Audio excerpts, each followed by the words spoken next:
If you're using any of James Hardie's ColorPlus line of siding, you can follow most of the same procedures we've already outlined in this video. However, because of the unique nature of the pre-finished surface, a few procedures are different and should be followed carefully. First, ColorPlus comes with a thin laminate sheet to protect the high-quality finish. For best results, keep the laminate sheet in place during cutting and fastening to reduce the potential for marring and scratching.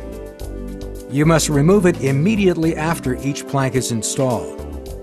When installing, the blind nailing procedure that we covered earlier is the preferred method for installing ColorPlus.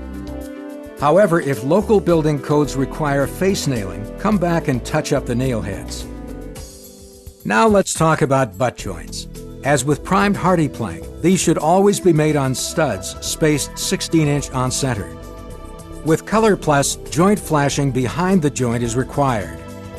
Again, joint flashings should extend 3 inches on both sides of the joint, 3 inches above the plank, and overlap the previous course by 1 inch. Butt the joints with moderate contact, but don't force them tightly together. All corner joints and joints between cladding materials and trim will be caulked as you normally would. Make sure that you're using the ColorPlus caulk specially made to match your color of ColorPlus siding.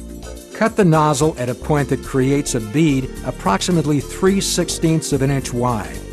Check that any areas to be caulked are structurally sound, clean, dry, and free of frost. Use a caulk gun to force enough sealant into the joint to make both sides of the joint wet. Never use your finger to press the caulk into the joints, as it can create a different sheen and can stand out from your pre-finished ColorPlus siding.